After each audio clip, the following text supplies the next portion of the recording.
CBI মামলায় জামিন পেলেন না পার্থ সহ 5 জন, আবেদন খারিজ হলো হাইকোর্টের তৃতীয় বেঞ্চে। প্রিয় দর্শক, আমি শফিকুল ইসলাম এবং আপনারা দেখছেন আরামবাগ টিভি। ইডির মামলাতে একটা ডেট দেওয়া হয়েছে যে এই সময়ের পরে জামিন পাবেন পার্থ চট্টোপাধ্যায়, কিন্তু তার নামে তো সিবিআই মামলাও রয়েছে। তো সেই মামলার জামিনের জন্য একটা আবেদন হয়েছিল এবং সেটা খুব চলছিল। ডিভিশন বেঞ্চে আবেদন হয়েছিল, কিন্তু ডিভিশন বেঞ্চ একমত হতে পারেনি পার্থ সহ ওই 5 জন। 5 জন বলতে আমি নামগুলো আপনাদেরকে বলতে পারি: সুবীরেশ ভট্টাচার্য, অশোক সাহা, কল্যাণময় গঙ্গোপাধ্যায়, শান্তি প্রসাদ সিনহা এবং পার্থ, মোট এই 5 জনের।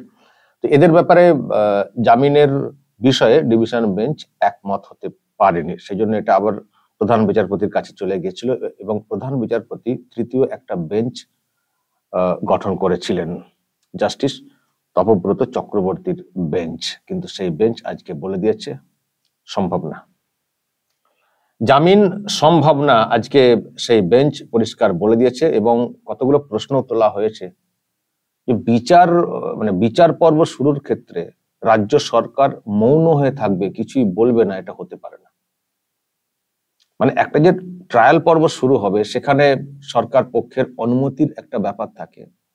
তো এইসব ক্ষেত্রে সরকার কিছুই করবে না, চুপ করে বসে থাকবে আর এদিকে জামিন দেবে, এটা হতে পারে না। অর্থাৎ মানে এই যে তৃতীয় যে বেঞ্চ, সেটা পরিষ্কার বুঝতে পেরেছে, জাস্টিস নিশ্চয়ই বুঝবেন, বোঝার কথাই, যে তার মানে প্রভাব আছে, তার মানে ইনারা প্রভাবশালী। যতই বলা হোক না কেন যে পার্থ চ্যাটার্জিকে দল থেকে সাসপেন্ড করে দেওয়া হয়েছে, অমক তমক, কোনো প্রভাব নেই, এতদিন হয়ে গেছে, না, তার মানে প্রভাবশালী। সেই জন্যই বিচার পর্বের ক্ষেত্রে মৌন থাকছে সরকার পক্ষ, অনুমতি দেওয়ার ক্ষেত্রে মৌন থাকছে সরকার পক্ষ, এতবার বলার পরেও। তো তার মানে প্রভাব কাজ করছে, মানে প্রভাবশালী। আর প্রভাবশালী হলে তাদেরকে আবার জামিন কি জন্য দেওয়া হবে? তার মানে তারা তো অনেক কিছু ঘটাতে পারেন। সুতরাং এটা চলতে পারে না, এটা চলতে পারে না, একটা অবস্থান নিতে হবে। আর এইভাবে প্রভাব চললে এদেরকে জামিন দেওয়া যায় না। সেই জন্যই জামিন দেওয়ার প্রয়োজন মনে করেননি জাস্টিস তপব্রত চক্রবর্তী, এবং আজকে যেটা বলা হয়েছে সেই জামিনের আবেদনকে খারিজ করে দেওয়া হয়েছে। ফলে ইডির মামলাতে জামিনের ব্যাপার, তাও এখন না, একটা সময় পরে জামিনের কথা বলা হয়েছিল, তার মধ্যে চার্জ গঠন করার কথা বলা হয়েছে সুপ্রিম কোর্টের তরফ থেকে, কিন্তু সেটা আলাদা পার্ট। সেই সময় এসে গেলেও সিবিআই মামলায় যেহেতু জামিনটা নাকচ হয়ে গেল, নিশ্চয়ই হয়তো আবার সুপ্রিম কোর্টে ওনারা ছুটবেন, সেটা তো বলার তো কোনো অপেক্ষা রাখে না। ওনারা ভিতরে থাকলেও ওনাদের হয়ে লড়ার জন্য প্রচুর পয়সা খরচ করার লোক আছে। তো যাই হোক, আপাতভাবে এটা পরিষ্কার যে হাইকোর্ট নাকচ করে দিল। এখন দেখা যাক এর পরবর্তী পদক্ষেপ ওনারা কি করেন এবং আদালতই বা কি করে। তবে দর্শক, আজকে আর একটা ঘটনা ঘটেছে, সেটা হচ্ছে ইডির মামলায় চার্জ গঠনের কথা বলা হয়েছে, বিচার পর্ব শুরুর কথা বলা হয়েছে, কিন্তু কিছুতেই সেইটা শুরু করা যাচ্ছে না। কিন্তু আজকে যেটা হয়েছে, মানে যেখানে ইডির মামলা ছিল, শুভেন্দু সাহা বিচারক, উনি আজকে ইডিকে ভীষণ ভৎসনা করেছেন যে কেন চার্জ গঠন করা হচ্ছে না, এবং চার্জ না গঠন করার পেছনে এই পার্থ সহ আরো যারা সব আছেন আর কি অভিযুক্ত, তাদের আইনজীবীরা বলেছেন আমরা সব ডকুমেন্ট এখনো ঠিক মতো করে পাইনি, সব দেওয়া হয় না, সব ডকুমেন্ট দেওয়া হয়নি, কি করে চার্জ গঠন হবে? এবং আপনারা জানেন যে ওখানেও একটা ঢিলেমির ব্যাপার হচ্ছে, মানে এই যে বিচার পর্ব শুরু হবে, মানে চার্জ গঠন হবে, সেখানেও হঠাৎ করে টাইম কেনার জন্য অন্যরা, এই কুন্তল থেকে শুরু করে অন্যরা, মানে একটা পর্যায়ে আপনারা দেখেছেন, তারাও আবার হঠাৎ করে আবেদন করছেন আমাদেরকে এইখান থেকে মুক্তি দিতে হবে, এই কেস থেকে মুক্তি দিতে হবে। তো মুক্তি দিতে হবে বলে একটা অ্যাপিল, তার মানে টাইম টেকিং, তার মানে এটা শুনতে হবে, হিয়ারিং পর্বে যাবে, তার মানে ডিলে হবে চার্জ গঠনের ক্ষেত্রে। তো এইসব ন্যাকামো সব চলছে, কিন্তু যেটা দর্শক আমি খবর পেলাম যে শুভেন্দু সাহা বিচারক, উনি কিন্তু খুব রিজিড হয়ে গেছেন এবং পরিষ্কার আজকে যে কথাটা উঠেছিল ওখানে যে সব ডকুমেন্ট আমরা পাইনি ইত্যাদি ইত্যাদি, তো শুভেন্দু সাহা বিচারক উনি পরিষ্কার আজকে বলেছেন যে ইডি কেন এখনো ডকুমেন্ট কেন সাবমিট করেনি। ইডি নাকি কিছু ক্ষেত্রে বলেছে যে সব ডকুমেন্ট তো এইভাবে দেওয়া যায় না। তো বলা হচ্ছে যেগুলো দেওয়া যায় না সেগুলো বাদ দিয়ে বাকিগুলো কেন দেওয়া হচ্ছে না। ইমিডিয়েট দিতে হবে, এক্ষুনি দিতে হবে। তখন বলা হয় যে না, যা আছে টেকনিক্যালি ডিভাইস থেকে নিতে 10-12 ঘন্টা সময় লাগবে।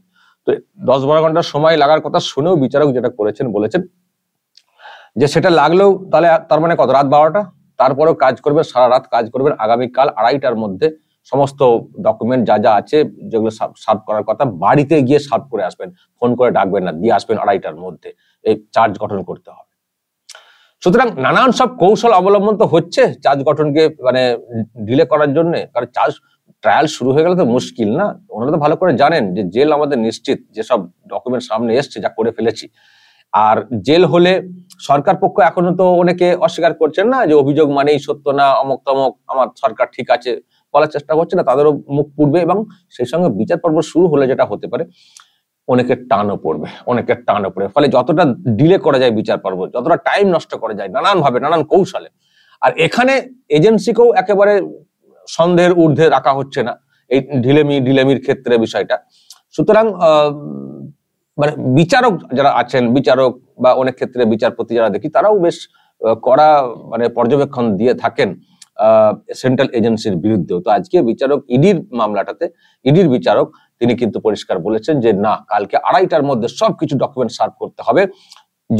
যদিও এখন ছুটি পড়ে যাচ্ছে, তো এখন এই সময়টা, তার মধ্যেও স্পেশাল কোর্ট বসবে চার্জ গঠনের জন্য। মানে চার্জ গঠনের জন্য বিচারকরাও খুব মানে দৃঢ় হয়ে অবস্থান গ্রহণ করছেন। দেখুন, ওনারাও তো শুনছেন, বিচারক বিচারপতি সবাই তো শুনছেন। এখন তো একটা বাচ্চা ছেলে যারা একটু পলিটিক্যালি কনসাস হচ্ছে, তারাও তো বলে দিতে পারছে না যে কি হয়েছে। সুতরাং এর পরও যদি বিচার ঠিক সময়ে ঠিক মতো করে না হয়, অন্তত শুরু হয়, লোকে কি বলবেন, বিচার ব্যবস্থার প্রতি কি বলবেন?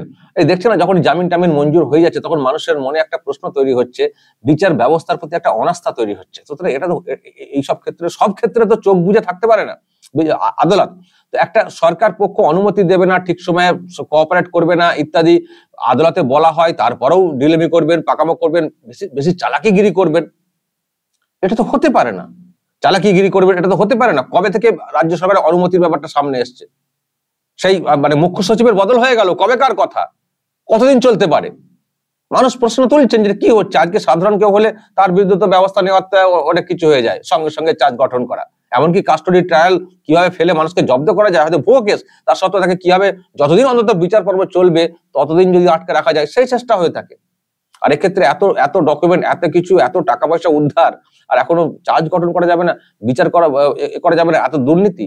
তো এইগুলো মানুষের মনে প্রশ্ন যেমন তৈরি হচ্ছে, আইন ব্যবস্থার প্রতি একটা অনাস্থা একটা তৈরি হচ্ছে না। তো যদি এর পরেও চোখ বন্ধ করে থাকে আইন আদালত, মুশকিল তো। তো সেই জন্য লোয়ার কোর্টের যারা আছেন এবং হাইকোর্টেরও ভূমিকা খুব আমরা দেখি অনেক ক্ষেত্রে খুব ভালো, মানুষের আস্থা ফেরাই আদালতের প্রতি।